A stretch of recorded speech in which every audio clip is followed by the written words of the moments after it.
Thank you all for coming. I know it's Friday afternoon. It's a hard one after lunch. My name is Michael Johnston. I'm a researcher and a manager in IBM Research Europe in Dublin. I lead a team on next generation systems. Today we're going to talk about benchmarking GenAI, so hopefully you're interested in that. First, you may be wondering what this is. This is an optical bench. And your next question may be, why am I looking at an optical bench at an AI conference? Well, the reason is this story starts 20 years ago, because I am actually originally an experimental physicist. And I was interested in ultra-fast lasers. And during a stay, I did a stay in a lab. And after that, I was like, I cannot work in a lab. Everything is so finicky, everything falls apart, nothing works, everything takes forever. What I'll do is I'll switch to computational science. That'll be much easier. Nothing ever will fall apart. Everything is under my control. Of course, that is not true at all. Systems are extremely finicky. And in recent years, with like the emergence of GenAI platforms, things have just become more complicated. And I kind of like this graphic of NVIDIA's stock price just as a surrogate for how fast things are changing. So, back in the start 2023 to now, it went up 600%. And really, this also reflects the amount of investment that's going on into the AI software ecosystem, right? And how fast things are changing. And the reason things are changing very fast is because people see a lot of opportunity there, right? That's what people are looking for. And when I see this graph, I'm reminded back in April 2023, I talked to a friend of mine about we were talking about work, and I was saying, we're doing, GenAI is becoming big. Everybody's looking for like NVIDIA GPUs. No, we can find them anywhere. And a year later, I met him, and he was like, oh, thanks for the tip. I was like, what tip? And he was like, oh, you told me about NVIDIA, so I bought some stock. It's doing really, really well. Fortunately, I didn't take that opportunity, but hopefully we're ready for the next opportunity that comes on the platform. So what is the opportunity? Really, it's about productivity. So, the bet is that AI will massively increase productivity. And productivity doesn't just mean doing things faster. It means doing them a lot more efficiently, right? And when it comes to the platform where we work, it means we're looking for ways to deploy AI workloads or map AI workloads to a platform so they run very efficiently, and change the platform so it can run those workloads really efficiently. So I could show lots of data points. One data point just to show, like what I mean by these kind of opportunities of how we can change the platform. This is just some research doing early last year. The main thing to take away from here is that this is about fine-tuning jobs on an AI production system. It's a simulation. But on the left-hand side here, we have, will this work for me? Yes. We have a FIFO queue, simplest queue, where we job in, job out. And we run jobs that the users submit to the fine-tuning queue. And this is the average job completion time. It takes 1.5 hours for their jobs to complete when using their resources. The second one is SIA. That's a new scheduler from Microsoft, which is extremely advanced, uses mixed integer programming to map the resources onto the jobs. And it can do a much better job. But the thing is, if you just do the job right, you have the knowledge to configure the job right, you can beat state-of-the-art schedulers. So what the takeaway here is, one is that knowledge can really make things faster, and two is that users don't really know what they're doing, right, when they're configuring jobs. So this is the kind of thing we want to exploit and know about. So how do we know about it? This brings us back to experimentation, right? So what we want to do, or the idea is, if we do large-scale benchmarking experiments, we can identify what is happening, we can gain the knowledge, and then we can use that to adapt the platform, either by in the scheduling layer, by changing how things are being scheduled, or maybe we notice there's some optimizations in the system layer, we can make those changes. And the other point is that not only is it about understanding what is happening, but also being able to use that in a dynamic way, right? So, Okay, traditionally, you might do the benchmarking separately and then use that and bring that information into production. But maybe we could also, or the ideal would be, if we get the information as it's coming in, we can really understand what's happening. And we can really start to test, like when new versions of PyTorch come out, how is that impacting my stack? Should I change anything, right? So why is this, this is difficult. The very reason that we want to do it is what makes it difficult. In that the stack is changing very, very quickly. So this is, what I said, is like the core kind of stack that we use in IBM, VLLM, on Hugging Face transformers, on PyTorch, using NVIDIA. But then, of course, we have new accelerators coming in. IBM, we have our own accelerator called Spire. Intel have Gaudi. There's other ones definitely coming online as people try to compete with NVIDIA. Then it brings in Triton in, so that becomes more complicated. Then, of course, we have the whole cloud stack, like OpenShift AI, kubectl training operator, Q, agentic extensions, the VLLM. We have our own library that FMS HF for doing the fine-tuning. And then there's things that we use with that, like AIM for the experiment tracking. You know, we have an internal data model factory. We use Superset for visualization. And so what this means, I guess the takeaway from this is that things are changing very fast, so it makes it very hard to, it's a challenge to keep up with the benchmark so you can actually benchmark stuff before it becomes irrelevant. And the second is that it brings this robustness problem because there's so many components that it's very easy for things to fall apart. Like what you worked yesterday may not work today. Another problem, though, when it comes to benchmarking is just the complexity. So this is a accelerate command line for running a fine-tuning job, a full fine-tuning job with using RDMA over converged Ethernet as well. I mean, it's, so I guess the takeaway here is you need a lot of knowledge to understand what's going on here. One, to write that command line. Two, it is extremely easy to make a mistake, right? And to set up a parameter wrong and think that you're benchmarking one thing when you're actually benchmarking something completely different. And this, I couldn't even fit it on this slide, so I didn't leave it in, but this is embedded, when you're running in Kubernetes, this is embedded in a YAML that's huge. It's like about 150 lines of YAML, which will configure all the networking, say, if you wanted to do multi-node training. And one story I have from that is that we were asked to benchmark Rocky on our internal Kubernetes clusters. So we're like, oh, do you have a file for how to launch, configure a Rocky job? Got this YAML file. We ran it. We're like, well, nothing is happening. There was a huge amount of back and forth.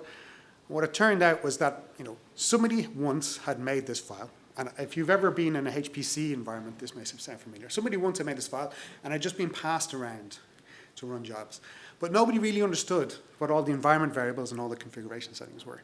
So no one was changing them as they moved systems. So it was still like referring to topology files that didn't exist on a new system. It was not requesting the right network adapter name interfaces. It wasn't requesting the right number of network adapters. So it actually wasn't even working. But everybody was convinced it was. So these are the kind of complexity problems that we face. And the last kind of problem I counter with benchmarking in general, and specifically, I guess, in doing GenAI, is that often there's one person who does the benchmarking, right? I don't know if that's the same everywhere else, but at least maybe it comes from in IBM research. Like we have a lot of people who did research, coming from PhD background, like one person, one project, and often they're very, very good, right? But it does mean there's like one single point of failure. Like if that person goes, that person leaves. What do we do, right? Sometimes these people can, when they're there, they can manage to automate something and get it working and they document it very well.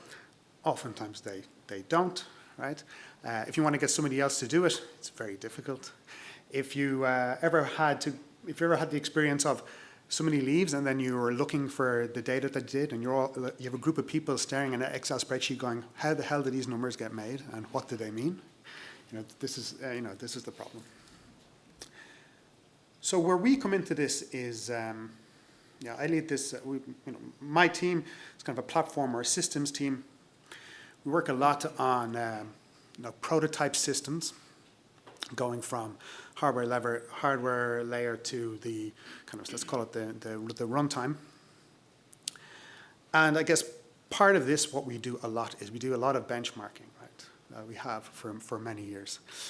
And when, about 2 years ago, we were asked, could we do could we benchmark the fine-tuning part of IBM's stack in development stack, right? So people would have this repository of data in order to make those decisions about how to deploy the models, right? So we're like, okay.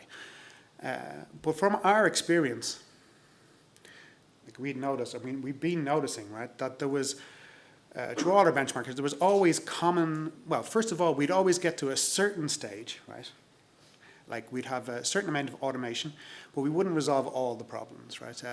Or we resolved it in a very narrow scope. Like you could get a particular experiment and a particular system would run, but if you had to move the system, it would take you effort, right?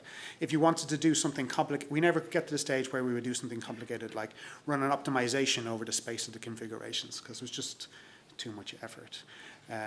Also, if people left, it was still, even getting people to document it well, there was still a huge on-ramp to reusing things.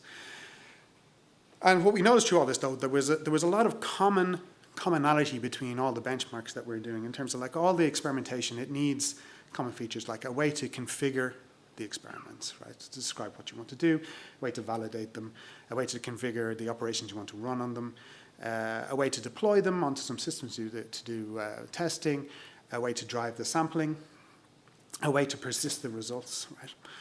So we got to thinking that surely there's a way, like we have the pieces, you have the end result that we have now, which isn't sufficient enough. Surely there's a way we can provide some scaffolding, right? Some basic scaffolding where we take out all the domain stuff from benchmarking, and we're just left with this scaffolding that people can plug into. And then we can always start from a much more advanced state, right? Get all this stuff for free, and then maybe we can get on to realizing this dream of having these experiments at runtime in a production system. So that's what we did. Like we didn't do it, we had been doing it before we did this fine-tuning, but as part of this, like we used this fine-tuning benchmarking, along with we also do a lot of, we're also doing development for geospatial, vision transformers in VLLM, like their performance, we use it for that, and we use it for Spark, and we use it for many things. So we kind of had a good spread of things to try and extract what this kind of core scaffolding was. And basically what it comes down to is, I would say the one piece that we bring is it's just a schema or a data model for experimentation. Like a schema that says, that can be applied to many, many different scenarios when you're doing any type of computational experiment, or any type of experiment, even if your actually experiment is going through a computer into a robotic lab, you could still have the same abstractions. And this schema gives you like the interoperability through encapsulation, because everything's using the same data format for results. So that means you can plug in and plug out different experiments and different ways of driving experiments, as long as they wrap around the data model. This also tells you what the rules for how to express configuration of experiments and how to express tasks. Okay, so I'll give you an example of this later. So that's the model, and then we have to implement that in some way. So what do we implement it with? We implement it with call them like giants of the open source. The first thing is Pydantic, which is a very widely used framework in Python for type checking validation. Use that to define all the models. That gives us like the validation, the serialization, integration with fast API. So that covers this configuration piece. We decided to use SQL for persistence, for storing these models from Pydantic. SQL because it has a lot of, like we use Percona in a distributed fashion. We can have a sandbox on your laptop using SQLite and just go between the two things. You can still query into JSON, so you can still query into the Pydantic models in the SQL database. It gives you scaling, it has the reliability. So that's our persistence layer. But we did design it so you could switch it out if you really didn't want to use SQL for some reason. And then the last ingredient is Ray. So I'll call this execute what the models describe. So Ray, if you don't know, it's a Python framework for like scaling and parallelization. I guess in the AI community, often used for training and hyperparameter optimization. You use it for anything to do with Python, distributed tasks. And if you're in Python and you just want, like I say, Ray is our default engine, because if you don't want to use Ray, you don't have to, but we spin up all these operations within Ray, so you can just use Ray semantics to do parallelization, right? And you can get all the stuff that Ray gives you. And we wrap this all in a kind of a CLI that's Kubernetes-like. because we found a lot of times what we were doing was operating on basically similar to Kubernetes on like configuration YAML, right? So we have to describe configuration of experiments, configurations of operations, configurations of experiment campaigns. So we use those semantics because they're kind of very natural. And actually, we just made it open source about maybe an hour and a half ago. So if you go to github.com IBM ADO, we call it ADO, it means Accelerated Discovery Orchestrator, but we just call it ADO these days. You can have a look at it. So in the rest of the talk, I'll just tell you what this thing does, but through some examples. But I guess for me, by having this and by watching the team using it, it really helped make it much, much easier for many people to collaborate on the same thing, because there was just the same interfaces, everybody was defining things in the same way, could easily hand things off from one person to another, all the provenance was stored, anybody could look at the data all the time, it was really easy to reproduce all the experiments because all the campaigns had versioning in them, so you could go back and understand exactly which experiments had run and rerun them. Campaigns were separated from data, so when you define a campaign, even if you only sample 50 points in it, the thing is still there. You can start it again and sample another 100 points. Or if somebody makes an overlapping space that they're interested in, you can reuse the data in one space and the other space, right? And this kind of helped us really ramp up our benchmarking to like the tens of thousands and nearly hundreds of thousands of jobs at this stage. So how it kind of works just on when you're doing an actual benchmarking is, you have a user, there's an API that's standard, and then there's kind of the two pluggable components are the thing that drives the sampling and the thing that is going to do the experiments. This thing here, which we call an actuator, is the domain-specific piece. So it contains all the logic for your domain. So if I have a fine-tuning actuator, it's the thing that understands how to do benchmarking for fine-tuning and how to set it up, right, and what to extract, what experiments to run. You can plug something in and out here, and everything else doesn't have to change. The sampler is what decides to sample. Here it's just a grid sampler, so you've got some kind of space. Just want to brute force sample it. Here, this one, well, actually, I'll just go this way. So when results come back from the sampler, they're just put into this store. The sampler can all check the store to see if data exists, so then it can just bypass doing experiments. If it finds an experiment that's exactly identical to one that's already been done before, it can just reuse it. Turn that on or off. Here we're scaling in Ray. It's not the only way you can do it. So this thing is, has auto-scaling Ray workers, which can be in kube-ray, right? We often run it on Kubernetes. You might think, why not do this in pods? Well, you can do it in pods, and we do things in pods as well. The advantage of Ray that we've found is that there's a couple of reasons. One, you don't have to do any Kubernetes deployment code at all. So that makes things a lot more reliable, right? Because you can cut out all the things about having to log into the cluster, spin up deployments, monitor deployments, try to parse pod logs, deal with things when Kubernetes go down. They're all gone. So that's very good. The other thing that's really good, two other things that are very good about Ray, using Ray, is that you can run on bare metal. In IBM Research, we often have clusters with new GPUs, and they're not supported in OpenShift. It's just bare metal cluster. So if we had pods, we wouldn't be able to run on those. You can just use Ray, and we can run the exact same things on both bare metal and Kubernetes. And that's how we get a lot of our results on things like L40Ss and H100s and AMD GPUs before there was an operator that we could, there's a Kubernetes operator, OpenShift operator. And the other thing that Ray gives is that you don't have to rebuild containers all the time, right? Because Ray allows you to create isolated virtual environments for the workers. So you can send your new experiment code to a Ray cluster and have it installed without having to wait for an entire container cycle to build, which can be a huge advantage if things are changing very quickly and you want to get new tests done. But that's not the only way. I mean, we also do it with VLLM.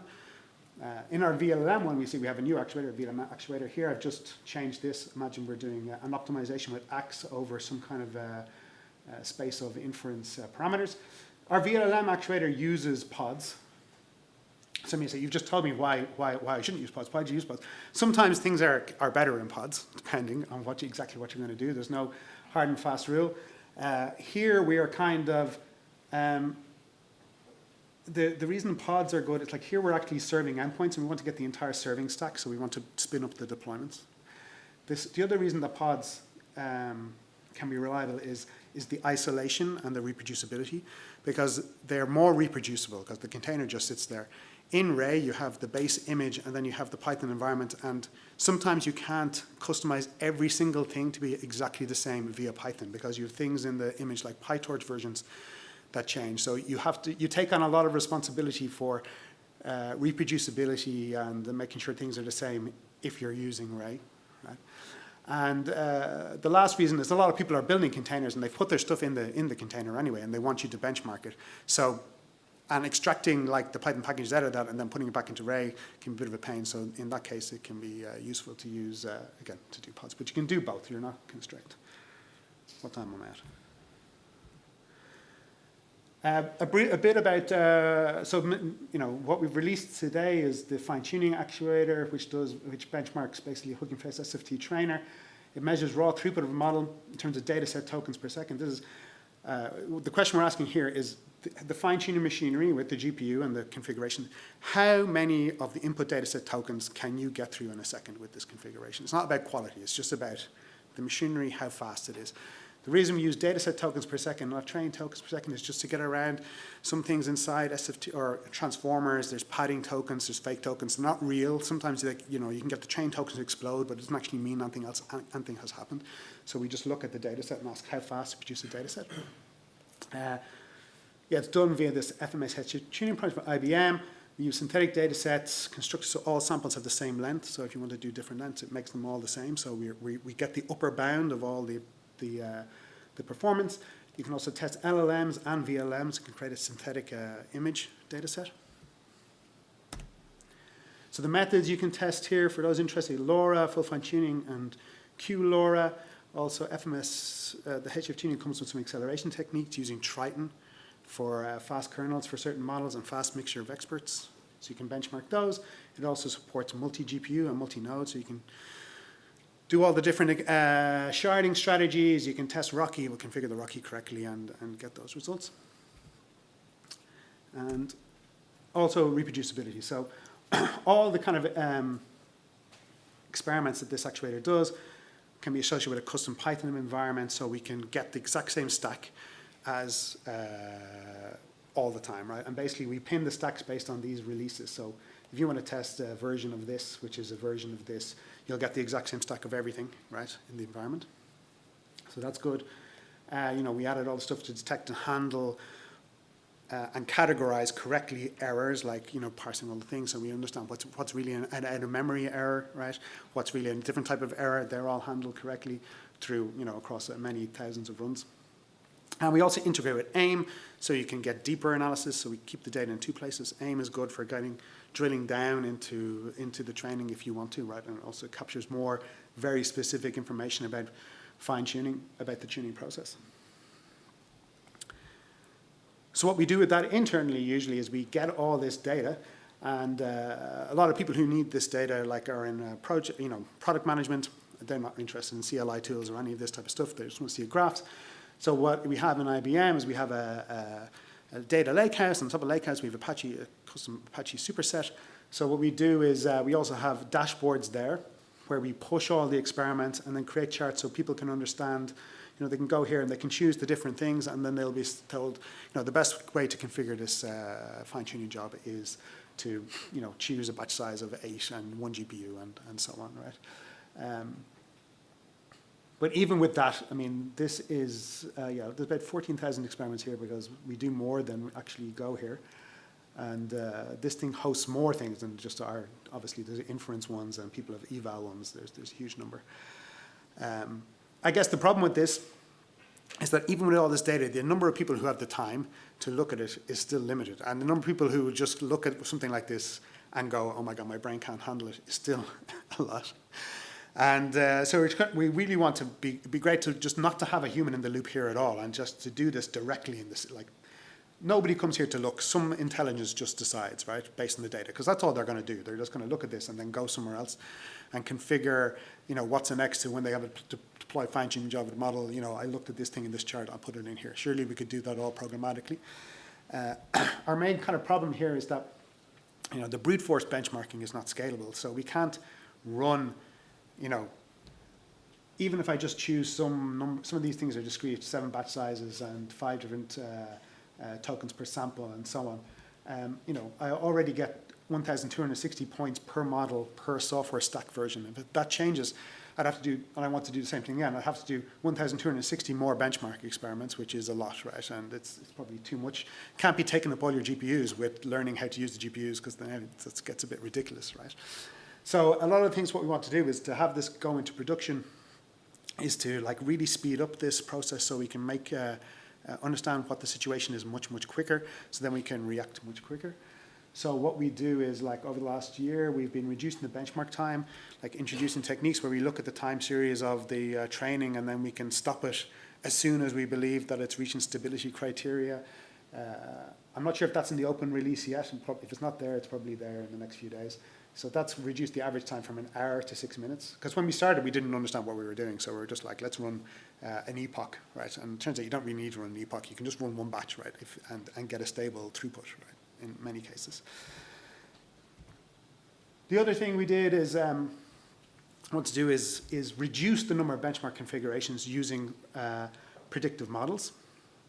So we found that by, when a new, say a new, what we call categorical variable comes in, value of a categorical variable comes in, a new version of a software piece of a component of a software stack, or a new GPU type, or a new model, or that we don't have to, if we have all the historical data, we don't have to benchmark all the new data. We can, with 10 new points from the new space, 20 or 30, we can predict within the system noise anyway what the performance is going to be. So that really can accelerate, because we can get all the, with just 30 or 40 new samples, we can get understand the performance across the entirety of the space. And we couple this with other techniques, we have RayTune is inside our framework, so we can do optimizations in the configuration space very easily with the different RayTune optimizers. And we also have released a way to do what we call information-based sampling, which is if you have a very, very large space and you don't really understand what all the parameters do, you can do some sampling, 10 or 20 samples. It will try all the different dimensions, and then it will tell you which ones are most correlated with performance, so then you can reduce your space. So we found, we were doing with Spark, and we had spaces of 5 million, no, not 5, 500,000 different potential parameters. Get 50 samples and then collapse that down to 1,000 and be this is really what you need to explore, and then you can explore that. So that's all in the release. So just to summarize, it's in GitHub IDEO. We've released the fine-tuning benchmark, performance benchmarking. I talked about that. There's also an inference one. It uses VLLM perf internally. It's kind of a reference implementation, just shows how you can, wrap something that already exists and get everything else for free. I talked about the RayTune for optimization, the configuration-based reduction. We also have a sandbox, so you can run it on your laptop locally with some toy examples. We've got the files in there, so you can spin up a distributed database, so you can share it with your team, distributed Ray cluster, so you can do fine-tuning jobs. And we just didn't release everything now because there was a lot of stuff. So coming soon, we're going to release the REST API, the predictive model building. So you can, coupled with experiments, so you can run the experiments and build the model, and then stop doing experiments when the model is ready. This is really the online. And then running experiments. So, what time am I at? Yes, I'm well over. So that's it for me. If I was a call to action, I would say if you're ever thinking of benchmarking, check it out, please. I think that definitely in 90% or more of the cases, you do not need to rebuild all this stuff. Not sure if this is exactly going to solve everybody's problem, but I think it's iterating quite close to it. So with feedback, we can change it and make it usable by everybody, so we can start at a higher level when it comes to this. So that's it for me. Thank you.